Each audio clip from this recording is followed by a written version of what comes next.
Hey everybody, welcome to the D. Louise Book Series channel. I'm Christina, Kristinadeleuse.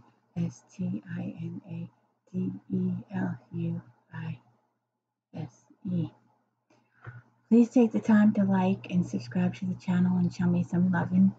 Please, I'm hoping this channel will give me some purpose in life, and I need some encouragement, please. I've seen other podcasters where they have thousands upon thousands of views and like 5 likes. So it's just a click. It doesn't cost you anything. It's just a little thing. Tap a little button. That's it. Little keystroke. So anyways, today we're talking, and it's a if you like Downton Abbey, if you like history, if you like genealogy, if you like soap operas, this is a really good book. And I can't imagine the amount of work that went into this book. And there's over 100 pages of footnotes, documentation at the back of the book. How many years this must have taken. It must have been so cool researching all those books and all those old papers and the courthouses and libraries. Doesn't that sound like fun? But it's too big of a book to summarize. Julie Flavell, excuse my pronunciation, The Howe Dynasty, the untold story of a military family and the woman behind Britain's wars for America. We always hear the revolution from the point of view of America. We always get, we won, yay, we got our independence, yay. Isn't it interesting to know how the other side saw it? Like, we know in the Civil War that the South just, it was a campaign, it was a worthy cause. They have all different terms for it, but they never, ever said they lost, ever. And I had a thing about that, and I won't go into that. That's another whole tangent. But this was really good. It held my attention. It takes a couple days to go through. It's filled with details. It's really good. And I'm just going to read 2 short little things because, like I said, it's way too much to try and summarize or even pick out key points. Grafton Street in early December 1774 was one of Georgian London's newest developments for the rich. A terrace of handsome brick houses, the pale Tuscan columns of the doorways stood out through the gloom of an English winter afternoon. 18th century London remained one of the worst-lit capital cities in Europe, but candlelight shone from the windows of the street's prosperous dwellings. At number 12, the Honorable Caroline Howe was writing as usual in her snug drawing room. Callers came and went at number 12 on their way or from the royal court, Parliament, a card party, or a club, all bearing news that was suitable or not for inclusion in whatever letter was in progress. Caroline did not write with a view to posterity and publication. Like her contemporary, the famous memoirist and wit Horace Walpole, her letters were spontaneous, purposeful, and altogether private. On this particular afternoon, Caroline was composing a hurried note to her closest friend, Lady Georgina Spencer. Just a few casual sentences evoke her daily life at the center of Georgian London's most fashionable set. I really shall have no writing time today. I have for the first time these 10 days placed a half-dozen games of chess. It has been with Dr. Franklin. Lord Spencer came in. I was dressing yesterday when he was so good to call. He seems well and in spirits, and is to meet me at the play to see Garrick and Hamlet. Lady Spencer's husband, handsome Moody John, 1st Earl Spencer, who would escort Caroline to the play, was one of the wealthiest men in Britain. He and Lady Spencer were the parents of Georgina Cavendish, the celebrated Duchess of Devonshire, whose lifestyle of compulsive gambling and high fashion lent glamour to the Whig politics she espoused. Caroline Howe's opponent at chess that day was an entirely different matter. Benjamin Franklin, premier spokesman in London for the American colonies, was notorious for supporting the colonial resistance to British rule that would break out into the American War of Independence in less than 5 months. He was not a man polite London expected to call, for he was under a cloud of suspicion for stirring up trouble in the colonies. But Lady Spencer required no explanation. She knew that the chess games were a front designed by Caroline to cover highly secret negotiations with the American in a last-minute quest for peace, negotiations that involved her brothers Richard Admiral Lord Howe and General William Howe. Benjamin Franklin's journal is the only surviving record that these talks ever took place. They are also the context for Caroline Howe's sole appearance until now in history books. Franklin would write of her, "I have never conceived a higher opinion of the discretion and excellent understanding of any woman on so short an acquaintance." He was displaying his usual acumen, for Caroline was in reality more than a hostess. She was closely involved in her brothers' careers, and never more so than in their behind-the-scenes meetings with Franklin himself. Intrigue, spies, society, intrigue, social standings, war, the secrets going on behind the wars. Women were very influential with their husbands. And I have another book that I'm doing later. And some of the women, they were talking about the women's right to vote. And I don't know why there were some women that were willing to just hide behind their husbands like that. I just don't know. They didn't feel they wanted or deserved a say in the matter. But everybody deserves a say in the matter. The Franklin talks marked the beginning of an arm of mystery that would cling to Caroline's brothers throughout the years they served together as British commanders-in-chief in the American Revolution between 1776 and 1778 and beyond. How had Britain suffered its only defeat in modern times to an army of unprofessional provincials? Richard and William Howe had both achieved hero status 12 years earlier in the 7 Years' War of 1756 to 1763, yet the nation's finest military and naval commanders seemed unable to outfit the rebel General George Washington, a tobacco planter from Virginia. The Howes were known to have pro-American sympathies. Had they done less than their duty in suppressing the rebellion? Now, I still don't know. I'm not a Revolutionary War historian or anything like that.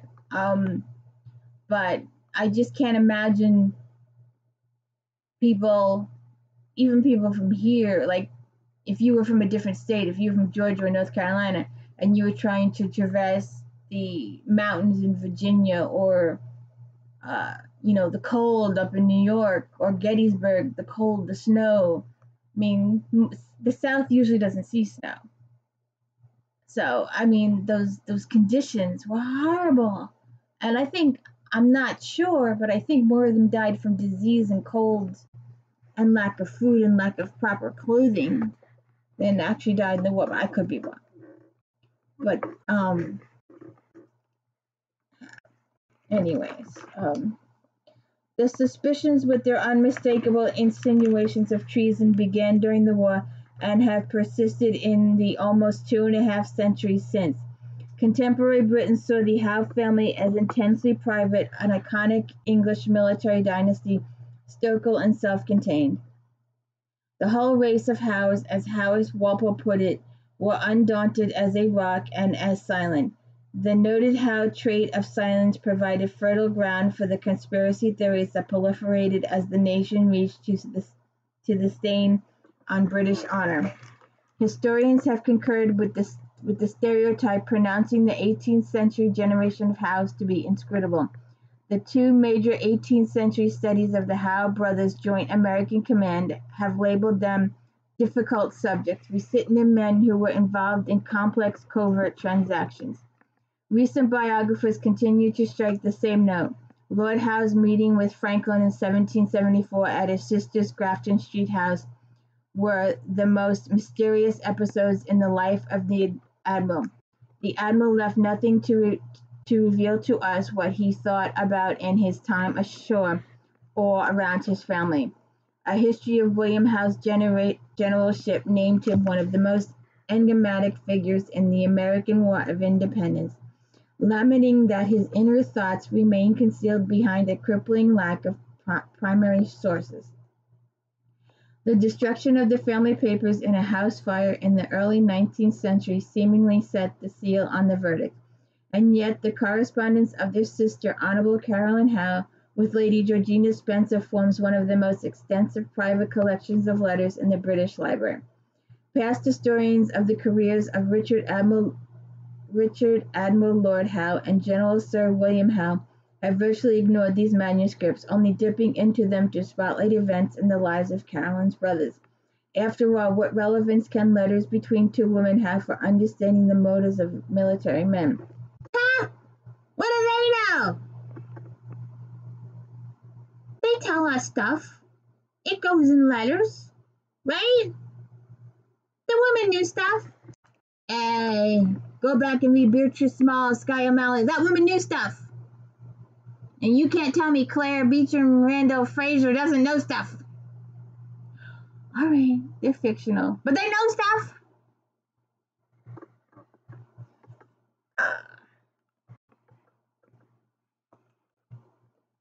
In what has been called the systematic privilege of masculine interest over feminine, it is too often assumed that the sphere of women and the drawing room is insignificant while battlefields and high politics are important. Have you read the Spinsters? Have you read the Lawrence sisters? Have you read the Bridgertons? Stuff can be done in those drawing rooms. Those women have power.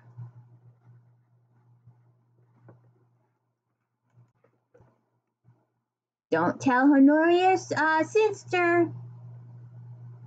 Don't tell Mrs. Lady Whistledown. Don't tell the Dowager Duchess.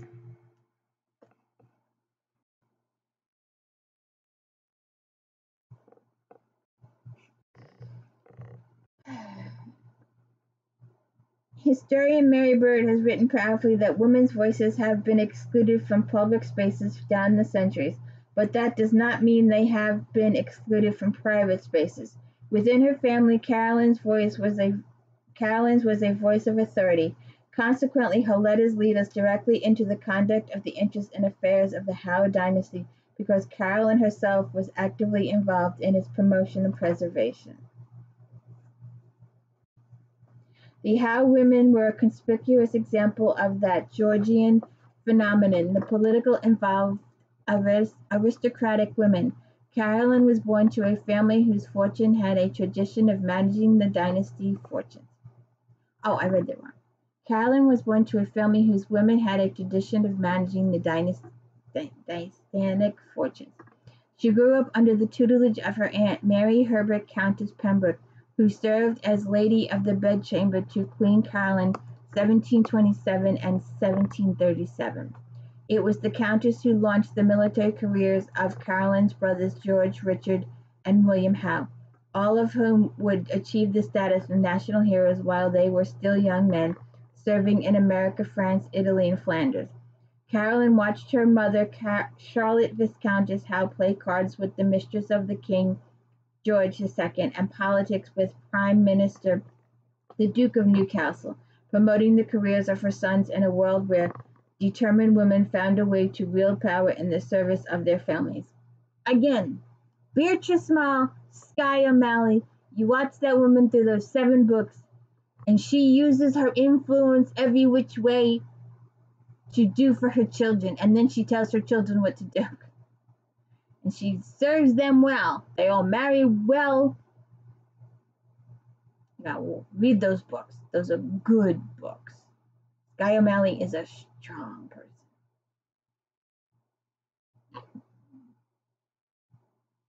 In her turn, Caroline, during the reign of prudish, awkward King George III, engaged in her own drawing-room politics, moving deftly between a straight-laced court and a London high life that was becoming scandalously immoral. The Howe family was close-knit, with unusual egalitarian relations between its men and women. If the Howe men were known as epitomes of silent, daring English warriors, the women were by turns admired and caricatures for their unfeminine and forthright qualities. The Howe Dynasty tells the story of this celebrated and intrepid military family across 4 wars and spanning nearly a century, focusing on their crucial role and their very personal odyssey in the American Revolution. As the first whole family history of the Howes is also breaking new ground on the history of Britain during the American War of Independence. In First Family, Abigail and John Adams, American historian John Ellis has written of the power of family-based histories of the American Revolution to fuse personal emotional journeys with the larger political narrative of what was for America transformative conflict. The letters of elite American women such as Abigail Adams and the papers of the Adams, the Jeffersons, and the Washingtons have been thoroughly interrogated in many fine works, but no historian has consulted the domestic papers of Britain's first families, whose members were actively engaged in the conduct of war. The result is that the home front of this tragic civil war has, until the Howe Dynasty, remained an American subject. Now, the Britons know how to do family tree.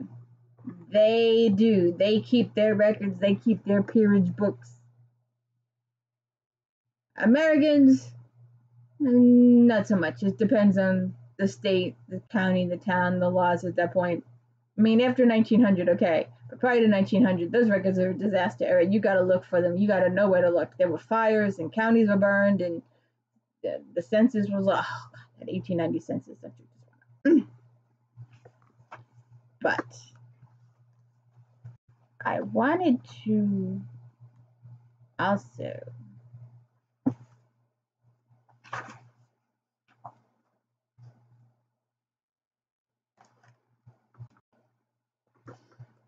on a late spring morning in 1755, in the cold waters off Newfoundland, why did I want that?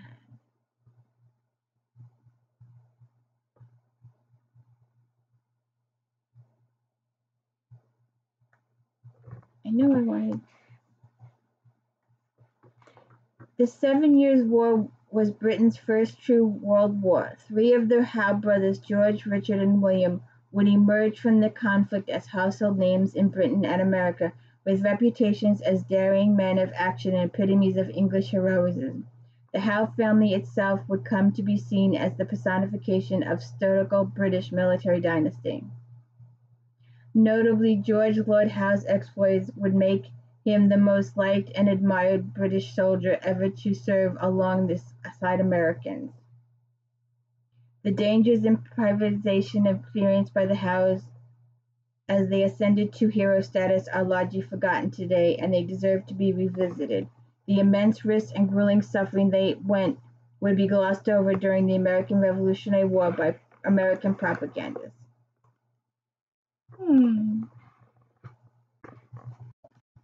It was a nice picture in here, though. Richard Howe.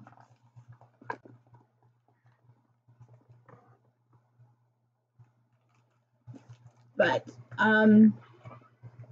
what? My cat's calling for me. Sorry. So it's good to read a perspective from the other side.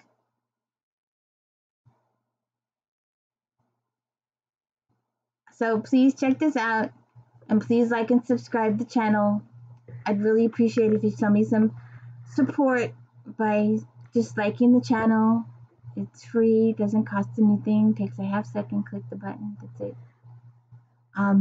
But please check this out. It was really interesting, but it takes a couple days, and I admire, because I've been there, done that. Well, not with historical, well, yes, historical, but not with a biography type thing.